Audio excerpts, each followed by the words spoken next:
What's going on, everybody? What's going on with you? And tell us a little bit more about that new season. You want to know about season 4? Or do you want to talk about season 3? Season 4 of 12 Monkeys is it's a mic drop. The writing, they stuck the landing, they pushed the actors to their outer limits of who these characters are. It is surprising, inevitable, amazing. I mean, I'm going to use all the euphemisms. No, and I read that final script, and it all just goes. It's perfect.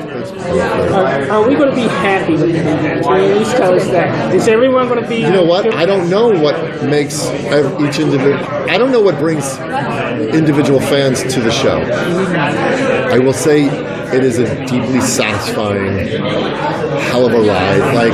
It's all the things. That's why I was reading it. I'm like, it's a micro. The season finale is a microcosm of the series. All the things that the show can be, this is. And that's what's stunning about it. I mean, we were talking earlier in another one of these conversations how our show can be this strange, wacky Ocean's 11 heist episode, and it can also be this nightmare with Jennifer walking through her mind, and then it can be, it can have death troopers, these masked villains, and it's epic. It's epic and it's tiny. It expands and it contracts, and it is stunning. It's kind of do you like conspiracy shows? We got that. Do you like action shows? We got that. Do you like comedy? There's that. Do you like pop culture references? They're there. It's it's an everlasting gobstopper. It's just got a different flavor the more you suck on it. Is there anything that you wanted to do throughout the 4 seasons that you finally get to do in season 4? You know what? I never longed to do anything because the scripts continued to surprise me in ways that I didn't expect, and yet were consistent with the character.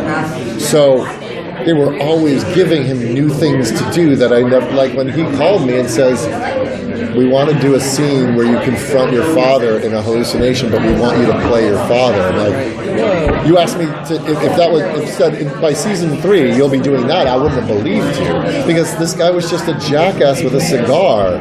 I mean, he was a straight up antagonist in season 1, and the arc of the character is just, his trajectory was so huge, and where he lands is so surprising, and yet you go, that's perfect. Yes. And that's true of everybody's, where the show takes everybody by the end of season 4 is, I think it's just a big yes. I think audiences will be satisfied. Again, define happiness. Well, maybe if satisfaction is happiness, then yeah. I mean, it's a lot of things. It's a very emotional story. Was it really satisfying to be able to play the scenes where you were in confinement and had to kind of get yourself a little buffed up for those action shots? That was a 5-month process. I dropped. He writes me and he goes, "Get ripped," and I was on a really long ass hiatus. Yeah. And so I'm like, that's pizza and bourbon will take you so far. And so he just texted me. He's like, "Get ripped." I'm like, "What do you mean?" He goes, prison yard, Old Boy, De Niro and Cape Fear. Yeah. And I'm like, how long do we have before shooting? So I hired this amazing nutritionist, Sarah Lynn Baird, at a place called Fit Facts, and I hired this.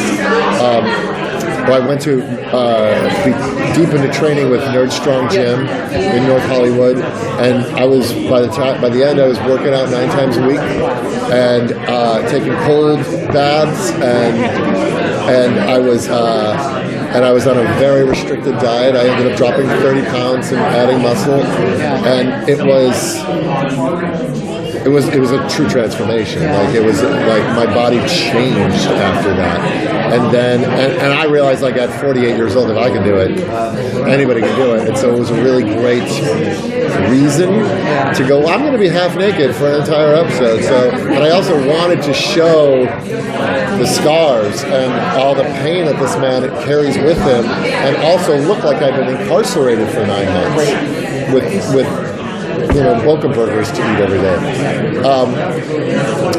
And then what was fascinating is once they got rid of the hair and shaved the beard off, I was like, oh my God, I look skeletal.